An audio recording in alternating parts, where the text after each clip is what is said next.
الحمد لله رب العالمين. الحمد لله الذي أنزل على عبده الكتاب ولم يجعل له عوجا.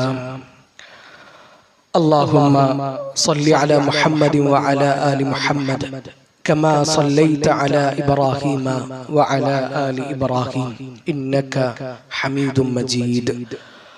اللهم بارك على محمد وعلى آل محمد كما باركت على إبراهيم وعلى آل إبراهيم إنك حميد مجيد. أما بعد فإن خير الكلام كلام الله وخير الهدي هدي محمد صلى الله عليه وسلم وشر الأمور محدثاتها وكل محدثة بدعة وكل بدعة ضلالة وكل ضلالة في النار. أعوذ بالله من الشيطان الرجيم. يا أيها الذين آمنوا اتقوا الله حق تقاته ولا تموتن إلا وأنتم مسلمون. يا أيها الذين آمنوا اتقوا الله وقولوا قولا سديدا يصلح لكم أعمالكم ويغفر لكم ذنوبكم ومن يطع الله ورسوله فقد فاز فوزا عظيما. اللهم سبحانك لا علم لنا إلا ما علمتنا إنك أنت العليم الحكيم. رب اشرح لي صدري ويسر لي أمري واحلل عقدة من لساني يفقه قولي. അള്ളാഹുവിന്റെ മാർഗത്തിൽ ഞാൻ ഏറെ സ്നേഹിക്കുന്ന സഹോദരങ്ങളെ, സഹോദരിമാരെ, ജീവിതത്തിന്റെ മുഴുവൻ മേഖലകളിലും അള്ളാഹുവിന്റെ വിധിവിലക്കുകളും അള്ളാഹുവിന്റെ റസൂൽ സല്ലല്ലാഹു അലൈഹി വസല്ലമയുടെ സുന്നത്തും മുറുകെ പിടിച്ചുകൊണ്ട് ജീവിക്കണേ എന്ന് ഓർമ്മപ്പെടുത്തുകയാണ്, ഉണർത്തുകയാണ്. അള്ളാഹു നമ്മളെല്ലാവരെയും അതിന് സഹായിക്കട്ടെ. ഷെയ്ഖുൽ ഇസ്ലാം ഇബ്നു തൈമിയ റഹിമഹുല്ലാഹു തആലയെ 7 തവണ ഭരണാധികാരികൾ ജയിലിലടച്ചിട്ടുണ്ട്. കൊലപാതകമോ മോഷണക്കുറ്റമോ പിടിച്ചുപറിയോ ഒന്നും ആയിരുന്നില്ല. ദീനും ആദർശവും ഒക്കെ തന്നെയായിരുന്നു വിഷയം. ഒരിക്കൽ ജയിലിലേക്ക് കൊണ്ടുപോകുമ്പോൾ പ്രിയപ്പെട്ട ശിഷ്യൻ ഇബ്നുൽ ഖയ്യിം റഹിമഹുല്ലാഹു തആലയോട് ഷെയ്ഖുൽ ഇസ്ലാം പറയുന്നുണ്ട്, മാ യസ്നഉ അഅദാഇ ബി, എന്റെ ശത്രുക്കൾക്ക് എന്നെ എന്താണ് ചെയ്യാൻ പറ്റുക? അന ജന്നതി വ ബുസ്താനി ഫീ സദ്രി, എന്റെ സ്വർഗ്ഗം എന്റെ ഹൃദയത്തിലാണ്, എന്റെ മനസ്സിലാണ്. ഇൻ റുഹ്തു ഫഹിയ മഅി, ഞാൻ എങ്ങോട്ട് പോയാലും ആ മനസ്സ് എന്റെ കൂടെയുണ്ട്. ഇന്ന ഹബസി ഖൽവ, അവരെന്നെ തടവറയിലാക്കുകയാണെങ്കിൽ, ജയിലിലടക്കുകയാണെങ്കിൽ അതെനിക്ക് എന്റെ റബ്ബിന്റെ കൂടെ സ്വകാര്യമായി ഇരിക്കാനുള്ളൊരു അവസരമാണ്, സമയമാണ്. വഖത്ലി ഷഹാദ, ഇനി അവരെന്നെ വധിച്ചു കളയുകയാണെങ്കിൽ, എന്നെ കൊന്നു കളയുകയാണെങ്കിൽ ഞാൻ ഷഹീദാൻ, ഞാൻ രക്തസാക്ഷിയാൻ. വ ഇഖ്റാജി മിൻ ബലദി സിയാഹ, ഇനി എന്റെ നാട്ടിൽ നിന്ന് അവരെന്നെ നാട് കടത്തുകയാണെങ്കിൽ അതെനിക്ക് നല്ല രസമുള്ള ഒരു യാത്രയാണ്. അപ്പൊ ഷെയ്ഖുൽ ഇസ്ലാം ഇബ്നു തൈമിയ റഹിമഹുല്ലാഹു തആല ജയിലിൽ അടക്കുന്ന ആ സമയം, ഒറ്റയ്ക്കിരിക്കുന്ന നേരം, അത് അള്ളാഹുവിന്റെ കൂടെയുള്ള സമയമായിട്ടാണ് കണ്ടത്. അവരതിൽ സന്തോഷിക്കുകയും ആനന്ദം കണ്ടെത്തുകയുമാണ് ഉണ്ടായത്. ആ രാവുകളും പകലുകളും ഇബാദത്തുകൾ കൊണ്ട് അദ്ദേഹം നിറച്ചു. ജയിലിൽ വെച്ച് തന്നെയാണ് ഷെയ്ഖുൽ ഇസ്ലാം ഇബ്നു തൈമിയ റഹിമഹുല്ലാഹു തആല മരിക്കുന്നത്. ആ ജയിലിൽ വെച്ച്, ദിമഷ്കിലെ തടവറയിൽ വെച്ച് ഷെയ്ഖുൽ ഇസ്ലാം ഇബ്നു തൈമിയ റഹിമഹുല്ലാഹു തആല 80 തവണ ഖുർആൻ പൂർണ്ണമായിട്ട് ഓതി തീർത്തിരുന്നു. 80 തവണ ഖുർആൻ കംപ്ലീറ്റ് ഓതി തീർത്തിരുന്നു. 81ാമത്തെ ഖത്മ ഓതുമ്പോഴാണ് അള്ളാഹുവിന്റെ വിളി വരുന്നത്, അദ്ദേഹം ഈ ലോകത്ത് നിന്ന് വിട പറയുന്നത്. 80 തവണ ഒരാൾ ഖുർആൻ ഓതി തീർക്കുക ജയിലിൽ വെച്ചിട്ട്, അത് ചെറിയൊരു കാര്യമല്ലല്ലോ. ഇപ്പൊ 20 വർഷം, 30 വർഷം, 45 കൊല്ലങ്ങൾ, 50 കൊല്ലങ്ങൾ ജീവിച്ചിട്ട് ഒരിക്കൽ പോലും ഖുർആൻ സൂറത്തുൽ ഫാത്തിഹ മുതൽ സൂറത്തുൽ നാസ് വരെ പൂർണ്ണമായിട്ട് ഓതി തീർക്കാത്തവർ നമ്മുടെ കൂട്ടത്തിൽ ഇല്ലേന്ന് നമ്മൾ ആലോചിക്കുക. നമ്മുടെ മുൻഗാമികൾക്ക് ഖുർആൻ ഒരു വികാരമായിരുന്നു. അവർക്ക് ആ ഖുർആൻ പാരായണം ഒരു ആസ്വാദനമായിരുന്നു. സലഫുകൾ പറയുന്നുണ്ട്, ഞങ്ങൾക്ക് അള്ളാഹുവിനോട് എന്തെങ്കിലും സംസാരിക്കണം എന്ന് തോന്നുകയാണെങ്കിൽ ഞങ്ങൾ നിസ്കരിക്കും. അള്ളാഹു ഞങ്ങളോട് എന്തെങ്കിലും സംസാരിക്കണം എന്ന് തോന്നുകയാണെങ്കിൽ ഞങ്ങൾ ഖുർആൻ ഓതുന്നാൻ. ഖുർആൻ അള്ളാഹുവിന്റെ സംസാരമാണ്, അത് അള്ളാഹുവിന്റെ കലാമാണ്. ഖുർആൻ അള്ളാഹുവിന്റെ സൃഷ്ടിയല്ല. അതാണ് അഹ്ലുസുന്നയുടെ അഖീദ, നമ്മുടെ വിശ്വാസം. വകുൽ غير مخلوق كلام مليكنا بذلك دان الاتقياء وافصحوا ولا تك في القرآن بالوقف قائلا كما قال اتباع لجهم واسجحوا ولا تك للقرآن خلق قرأته فإن كلام الله باللفظ يوضح. അള്ളാഹുവിന്റെ സംസാരമാണ് ഖുർആൻ, അത് അള്ളാഹുവിന്റെ സൃഷ്ടിയല്ല. അള്ളാഹു സംസാരിച്ചത് ജിബ്രീൽ അലൈഹിസ്സലാത്തു വസ്സലാമ കേട്ടു. ജിബ്രീൽ അലൈഹിസ്സലാത്തു വസ്സലാമ അത് അള്ളാഹുവിന്റെ റസൂൽ സല്ലല്ലാഹു അലൈഹി വസല്ലമക്ക് എത്തിച്ചു കൊടുത്തു. ഖുർആൻ അള്ളാഹുവിന്റെ സൃഷ്ടിയാണെന്ന് പറഞ്ഞാൽ എന്താ പ്രശ്നം?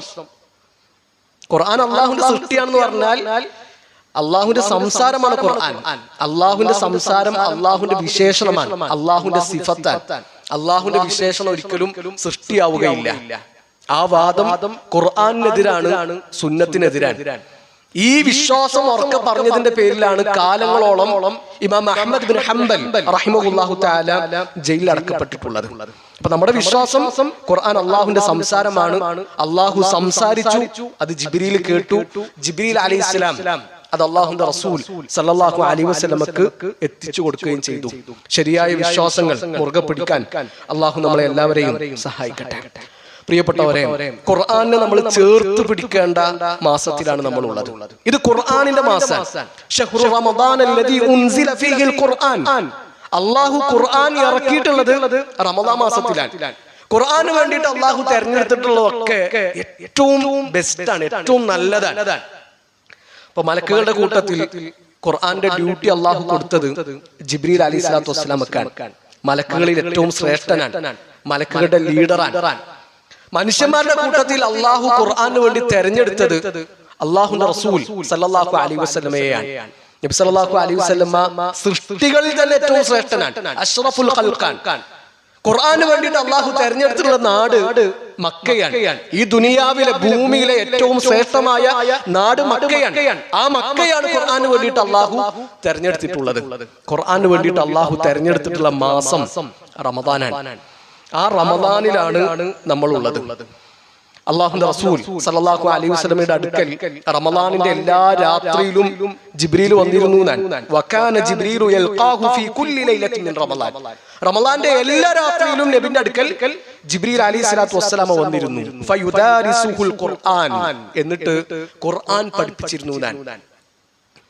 ഇമാം ഷാഫിഈ റഹിമഹുല്ലാഹു തആല റമദാനിൽ 60 തവണ ഖുർആൻ കംപ്ലീറ്റ് ഓതി തീർത്തിരുന്നു. 60 തവണ ഒരു മാസത്തിൽ. ഉസ്മാൻ ഇബ്നു അഫ്ഫാൻ റളിയല്ലാഹു അൻഹു ഒരു ദിവസം 2 ഖത്മുകൾ ഓതിയിരുന്നു. 2 തവണ ഖുർആൻ പൂർണ്ണമായിട്ടും ഒറ്റ ദിവസം കൊണ്ട് ഓതി തീർത്തിരുന്നു. അതിലിപ്പോ വലിയ അത്ഭുതമൊന്നുമില്ല. ഇപ്പൊ സോഷ്യൽ മീഡിയയും മൊബൈലൊക്കെ വന്ന കാലത്ത് നമുക്ക് അതിൽ വലിയ കൗതുകമൊന്നുമില്ല. 24 മണിക്കൂറും മൊബൈലിൽ ഇരിക്കാൻ നമുക്കൊരു പ്രശ്നമില്ല. അപ്പൊ പിന്നെ അള്ളാഹുവിനെ സ്നേഹിക്കുന്ന, അള്ളാഹുവിന്റെ കലാമ് കേൾക്കാനും ഓതാനും ഇഷ്ടപ്പെടുന്ന മനുഷ്യന്മാര് ഒരു തവണയും 2 തവണയൊക്കെ ഒരു ദിവസം ഖുർആൻ പൂർണ്ണമായിട്ട് ഓതി തീർത്തു എന്ന് പറയുന്നതിൽ എന്ത് കൗതുകമുള്ളത്? അതിൽ വലിയ അത്ഭുതമൊന്നുമില്ല. അപ്പൊ നമ്മുടെ മുൻഗാമികൾ, നബി, സഹാബിമാർ, ഇമാമുമാർ, അവർ ഖുർആന്റെ കൂടെ ഇരുന്ന മാസമാണിത്. ഇമാം മാലിക് റഹിമഹുല്ലാഹു തആല അദ്ദേഹത്തിന്റെ ബാക്കിയുള്ള തിരക്കുകളൊക്കെ മാറ്റി വെച്ചിട്ട് ഖുർആന് വേണ്ടി ഇരുന്നു. ഈ 60 തവണയും ഒരു ദിവസം തന്നെ 2 തവണക്ക് ഖത്മ് ഓതുക എന്ന് പറഞ്ഞാൽ അത് വലിച്ചു നീട്ടിയിട്ടുള്ള ഒരു പാരായണമായിരിക്കില്ല, കുറച്ച് വേഗത്തിലായിരിക്കും. ഇപ്പൊ യൂട്യൂബിൽ നമ്മൾ സെർച്ച് ചെയ്താല് സംസമ എന്നുള്ള പേരിൽ ഒരു ഖിറാഅത്ത് ഉണ്ട്. 40 മിനിറ്റ് കൊണ്ട് സൂറത്തുൽ ബഖറ കംപ്ലീറ്റ് ഓതി തീർക്കാൻ പറ്റും. യൂട്യൂബിൽ സെർച്ച് ചെയ്ത് നമുക്ക് കാണാൻ പറ്റും. 40 മിനിറ്റ് കൊണ്ട് സൂറത്തുൽ ബഖറ പൂർണ്ണമായിട്ട് ഓതി തീർക്കുന്നു. സൂറത്തുൽ ബഖറ എന്ന് പറഞ്ഞാൽ 2.5 ജുസ് ഉണ്ട്.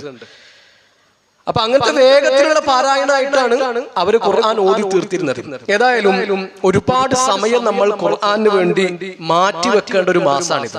അവരെ പോലെ ഒന്നും ആയിട്ടില്ല എങ്കിലും അവരെ പോലെ ബാക്കിയുള്ള തിരക്കുകളൊക്കെ മാറ്റി വെച്ചിട്ട് ഖുർആന് വേണ്ടി ഒഴിഞ്ഞിരിക്കാൻ നമുക്ക് പറ്റിയിട്ടില്ല എങ്കിലും നമ്മളൊന്ന് ശ്രദ്ധിക്കുകയാണെങ്കിൽ ഒരുപാട് നന്മകൾ വാരിക്കൂട്ടാൻ, പുണ്യങ്ങൾ ശേഖരിക്കാൻ നമുക്ക് പറ്റുന്നതാണ്. ഇപ്പൊ ഖുർആന്റെ കാര്യം എത്ര അത്ഭുതം നോക്കി നിങ്ങൾ. നബി സല്ലല്ലാഹു അലൈഹി വസല്ലം പറഞ്ഞെന്താണ്? മൻ ഖറഅ ഹർഫൻ മിൻ കിതാബില്ലാഹ്, അല്ലാഹുവിന്റെ കിതാബിൽ നിന്ന് ആരെങ്കിലും ഒരു ഹർഫ് ഓതിയാൽ അവർക്ക് 10 കൂലി ഉണ്ട്. വല അഖൂൽ അലിഫ് ലാം മീം ഹർഫ്. അലിഫ് ലാം മീം എന്നത് ഒരു ഹർഫാണെന്ന് ഞാൻ പറയൂല. അലിഫ് ഒരു ഹർഫാണ്, ലാം ഒരു ഹർഫാണ്, മീം ഒരു ഹർഫാണ്. അലിഫ് ലാം മീം എന്ന് ഒരാൾ ഓതിയാല് അവർക്ക് 10 കൂലിയല്ല, അവർക്ക് 30 കൂലിയാണ്. അങ്ങനത്തെ വേറെ ഏത് കിതാബാണ് ലോകത്തുള്ളത്? അങ്ങനത്തെ വേറെ ഏത് ഗ്രന്ഥമാണ് ലോകത്തുള്ളത്? ഹദീസ് ഉണ്ടോ? ഹദീസിന് പോലും ആ ശ്രേഷ്ഠതയില്ലല്ലോ. ഒരാൾ ഇന്നമൽ അഅ്മാലു ബിന്നിയാത്ത് എന്നുള്ള ഹദീസ് ഓതി, അതിൽ ഓരോ അക്ഷരങ്ങൾക്കും 10 കൂലി എന്നുള്ളത് ഹദീസിലില്ല. ആ ഹദീസ് പഠിക്കുന്നതിലും പരിശ്രമിച്ചതിലും അത് ജീവിതത്തിൽ പകർത്തിയതിനൊക്കെ കൂലി ഉണ്ടാകും. അതല്ലാതെ ഖുർആനെ പോലെ അൽഹംദു എന്ന് ഒരാൾ ഓതിയാല് അത് 5 അക്ഷരങ്ങളാണ്. ആ വാക്കിൽ 5 അക്ഷരങ്ങളുണ്ട്. ആ 5 അക്ഷരങ്ങൾക്കും 10 കൂലിയാണ്. 5 × 10 50 കൂലിയാണ് ഏറ്റവും ചുരുങ്ങിയത്, അള്ളാഹു സ്വീകരിക്കുകയാണെങ്കിൽ. അപ്പൊ അങ്ങനത്തെ ഒരു ഗ്രന്ഥം, അങ്ങനത്തെ ഒരു കിതാബ് വേറെ ഇല്ല. അപ്പൊ നമ്മുടെ പാരായണത്തിൽ ഖുർആനിന്റെ അക്ഷരങ്ങൾ ഇനിയും കൂടണം, ഖുർആനിന്റെ ആയത്തുകൾ ഇനിയും കൂടണം, സൂറത്തുകളും ജുസ്അകളും കൂടണം. അപ്പൊ അങ്ങനെ ഖുർആന്റെ കൂടെ കഴിയാൻ നമുക്ക് പറ്റണം. ഇപ്പൊ പണ്ടത്തെ പോലെ ഒന്നും അല്ലല്ലോ. നമ്മളിങ്ങനെ മുസ്ഹഫ് താങ്ങി പിടിച്ച് നടക്കേണ്ട കാര്യമൊന്നുമില്ല. ആരുടെ മൊബൈലിലാണ് ഖുർആന്റെ ആപ്പ് ഇല്ലാത്തത്? ആ ആപ്പ് തുറന്നു വെച്ചിട്ട് നമുക്ക് ഏത് സമയത്തും ഓതാം. നിന്നിട്ടോ ഇരുന്നിട്ടോ കിടന്നിട്ടോ ഒക്കെ ഖുർആൻ ഓതാം. അത് കിബിലയിലേക്ക് തിരിഞ്ഞിട്ട് തന്നെ ഇരിക്കണം, ഇരുന്നിട്ട് തന്നെ ഓതണം, അങ്ങനൊന്നുമില്ല. അതൊന്നും നിബന്ധനയല്ല, നല്ല കാര്യം. ഒരാൾ കിബിലയിലേക്ക് തന്നെ തിരിഞ്ഞിട്ട് ഓതുകയാണെങ്കിൽ നല്ല കാര്യം. എന്നാ ഒരാൾ കിടന്നിട്ടാ ഓതുന്നത്, ഒരാൾ നടക്കുമ്പോഴാണ് ഓതുന്നത്, ഒരാൾ ഡ്രൈവ് ചെയ്യുമ്പോഴാണ് ഓതുന്നത്, ഒരാൾ ബസ്സിൽ യാത്ര ചെയ്യുമ്പോഴാണ് ഓതുന്നത്. എന്താ പ്രശ്നം? അല്ലദീന യദ്കുറൂനല്ലാഹ ഖിയാമൻ വഖുഊദൻ വഅലാ ജുനൂബിഹിം, നിന്നുകൊണ്ടും ഇരുന്നുകൊണ്ടും ഒരു ഭാഗത്തേക്ക് ചെരിഞ്ഞ് കടന്നുകൊണ്ടും അള്ളാഹുവിനെ ഓർക്കുന്ന ആൾക്കാരാണ്. അള്ളാഹുവിനെ ഓർക്കുക എന്ന് പറഞ്ഞാൽ ദിക്ർ എന്ന് പറഞ്ഞാൽ ഏറ്റവും നല്ല ദിക്ർ എന്താണ്? ഏറ്റവും ശ്രേഷ്ഠമായ ദിക്ർ എന്താണ്? അത് ഖുർആനാണ്. അപ്പൊ നിന്നിട്ടോ ഇരുന്നിട്ടോ കിടന്നിട്ടോ ഒക്കെ ഒരാൾക്ക് ഖുർആൻ ഓതാം. ഈ ഖുർആൻ ഓതാനും വുദൂ നിർബന്ധമില്ല. ഖുർആൻ ഓതാനും വുദൂ നിർബന്ധമില്ല. മുസ്ഹഫ് സ്പർശിക്കാനാണ് വുദൂ നിർബന്ധം. ആ വിഷയത്തിൽ പണ്ഡിതന്മാർക്കിടയിൽ അഭിപ്രായ വ്യത്യാസമുണ്ട്. വല്ലാഹു അലം. ഏറ്റവും ശരിയായ അഭിപ്രായം, പ്രമാണങ്ങളോട് യോജിക്കുന്ന അഭിപ്രായം, മുസ്ഹഫ് സ്പർശിക്കണമെങ്കിൽ, കൈകൊണ്ട് തൊടണമെങ്കിൽ വുദൂ നിർബന്ധമാണെന്നുള്ള അഭിപ്രായമാണ്. അപ്പോ മുസ്ഹഫ് സ്പർശിച്ചുകൊണ്ട് ഓതാനാണ് വുദൂ നിർബന്ധം. വുദൂ ഇല്ല എങ്കിലും ഒരാൾക്ക് എന്ത് ചെയ്യാം? ഖുർആൻ ഓതാം. ഇനിയിപ്പോ ഒരു പെണ്ണ്, ഒരു സ്ത്രീ, അവര് വീട്ടിലാണ്, ശരീരം മുഴുവൻ മറച്ചിട്ടൊന്നുമില്ല, പൂർണ്ണമായ ഹിജാബിലല്ല, തലയിൽ തട്ടല്ല, ഓതുന്നതിന് എന്തെങ്കിലും തടസ്സമുണ്ടോ? ഓതുന്നതിന് തടസ്സമൊന്നുമില്ല. അതൊന്നും ഓത്ത് ശരിയാകാനുള്ള, സ്വീകരിക്കാനുള്ള നിബന്ധനയും അല്ല. തല മറച്ച് ശരീരം മുഴുവൻ മറച്ച് ഓതുകയാണെങ്കിൽ നല്ല കാര്യം. എന്നാൽ അതൊന്നും ഓതാതിരിക്കാനുള്ള കാരണങ്ങളല്ല.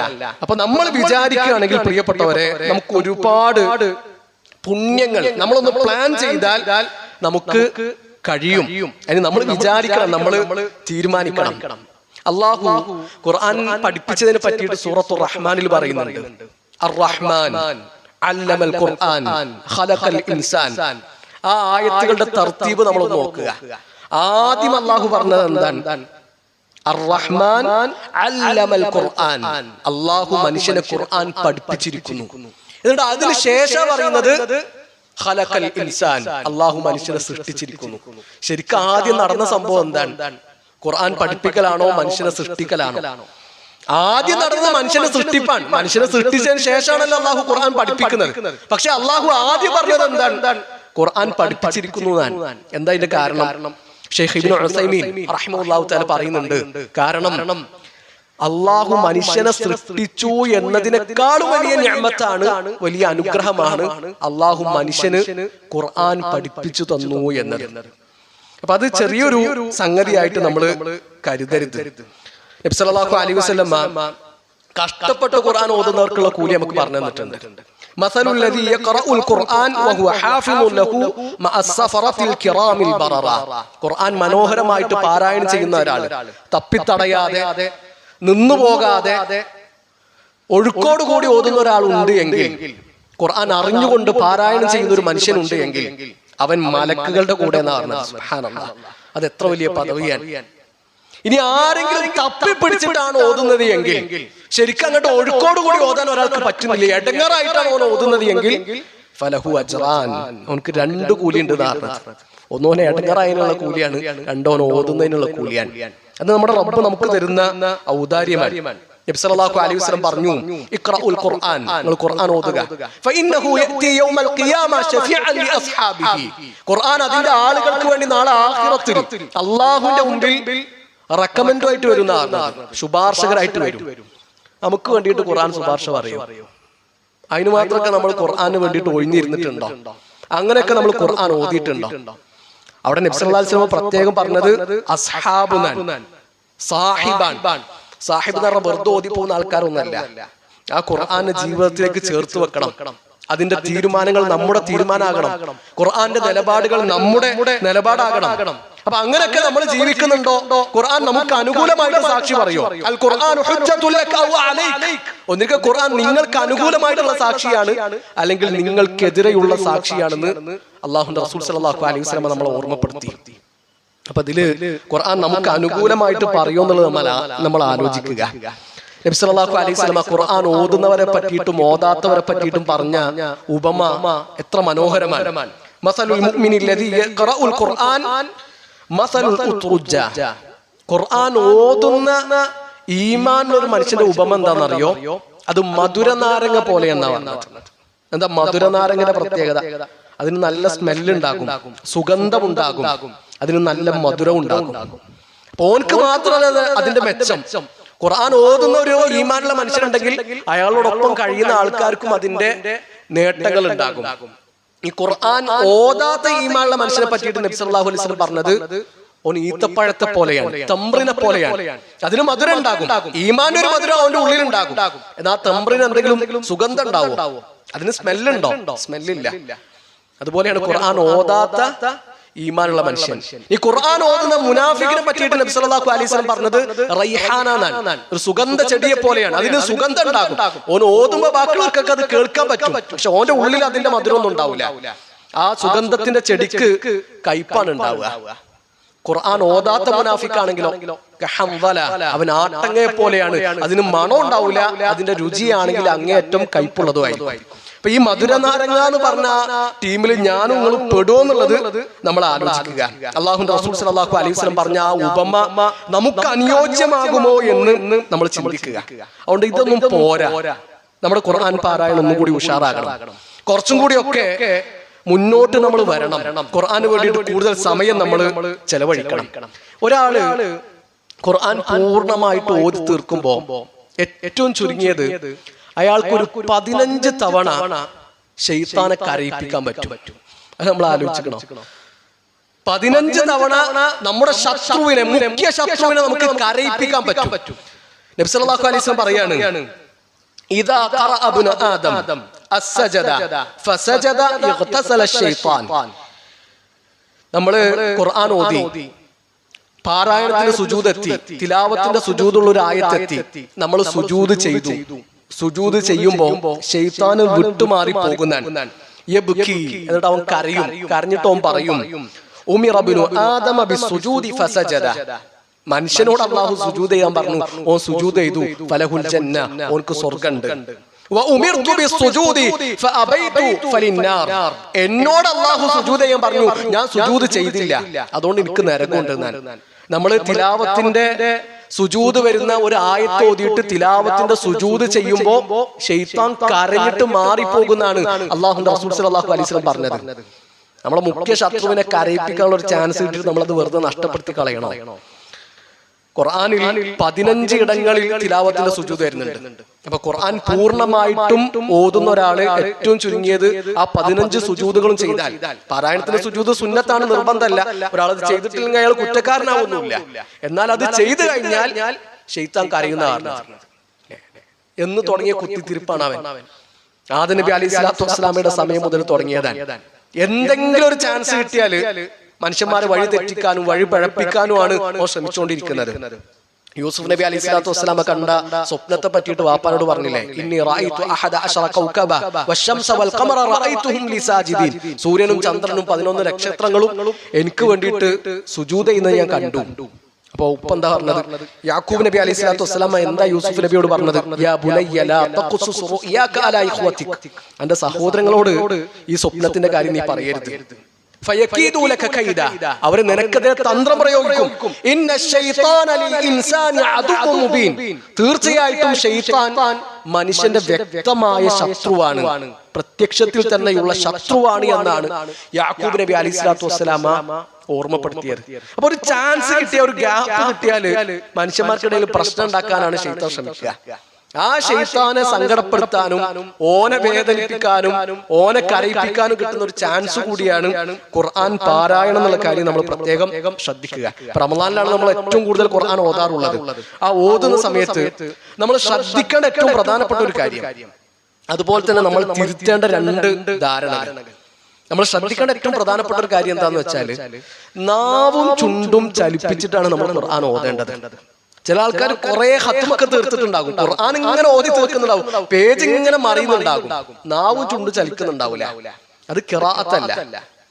അറബിയിൽ ഖിറാഅത്ത് എന്ന് പറയണമെങ്കിൽ നാവും ചുണ്ടും ചലിക്കണം. നബി സല്ലല്ലാഹു അലൈഹി വസല്ലം പറഞ്ഞു, മൻ ഖറഅ ഹർഫൻ മിൻ കിതാബില്ലാഹ് എന്നാണ്. ആ നാവും ചുണ്ടും ചലിപ്പിച്ചിട്ട് ഓതിയാലാണ് ഒരു ഹർഫിന് 10 കൂലി, ഒരു അക്ഷരത്തിന് 10 കൂലി. മനസ്സുകൊണ്ട് ഓതുന്നതിന് 10 കൂലി ഇല്ല. അത് തദബ്ബുറാണ്, അത് ചിന്തിക്കലാണ്. അത് ഖുർആൻ ഓതുമ്പോൾ നമ്മൾ ശ്രദ്ധിക്കണം. നിസ്കാരത്തിലെ പ്രാർത്ഥനകൾ ചൊല്ലുമ്പോൾ നമ്മൾ ശ്രദ്ധിക്കണം. ചിലർ നിസ്കാരത്തിൽ ഫാത്തിഹ ഓതുന്നുണ്ടാവും, നാവും ചുണ്ടൊന്നും അനങ്ങുന്നുണ്ടാവില്ല. ചൊല്ലുന്നത് എവിടെയാണ്? മനസ്സിലാണ്. അത് ഖിറാഅത്തായിട്ടില്ല. ഖിറാഅത്ത് ആകണമെങ്കിൽ നാവും ചുണ്ടും ചലിക്കണം. അല്ലാഹുവിന്റെ റസൂൽ സല്ലല്ലാഹു അലൈഹി വസല്ലം പതുക്കെ ഓതുന്ന നിസ്കാരങ്ങളിൽ ഖുർആൻ ഓതുന്നുണ്ട്. സ്വഹാബിമാർക്ക് മനസ്സിലായത് നബിന്റെ താടി ചലിക്കുന്നത് കണ്ടിട്ടാണ്. ഷെയ്ഖ് ഇബ്നു ഉസൈമീൻ റഹിമഹുല്ലാഹു തആല പറയുന്നുണ്ട്, നാവും ചുണ്ടും ചലിക്കാതെ ഖുർആൻ ഓതുന്ന ഒരാൾ നമ്മൾ പ്രോത്സാഹിപ്പിക്കൂല. കാരണം അതുവഴി അയാൾക്ക് നഷ്ടപ്പെടുന്ന വലിയ കൂലിയാണ്, വലിയ പുണ്യങ്ങളാണ്. അപ്പൊ കുറെ സമയം നമ്മൾ ഇങ്ങനെ മനസ്സുകൊണ്ട് ഓതുന്നതും നമ്മൾ നാവും ചുണ്ടും ചലിപ്പിച്ച് ഓതുന്നതും തമ്മിൽ നല്ല മാറ്റമുണ്ട്. അപ്പൊ ആ കാര്യം നമ്മൾ പ്രത്യേകം ശ്രദ്ധിക്കുക. നമ്മൾ തിരുത്തേണ്ട 2 ധാരണകൾ എന്താന്ന് വെച്ചാല്, ഒന്ന്, ഖുർആൻ പാരായണം കഴിഞ്ഞതിന് ശേഷം സ്വദഖല്ലാഹുൽ അദീം എന്ന് പറയാൻ അല്ലാഹുവിന്റെ റസൂൽ സല്ലല്ലാഹു അലൈഹി വസല്ലമയുടെ സുന്നത്തില്ല. നബി സല്ലല്ലാഹു അലൈഹി വസല്ലം അങ്ങനെ ഖുർആൻ പാരായണം ചെയ്തതിന് ശേഷം സ്വദഖല്ലാഹുൽ അദീം എന്ന് ചൊല്ലിയിട്ടില്ല.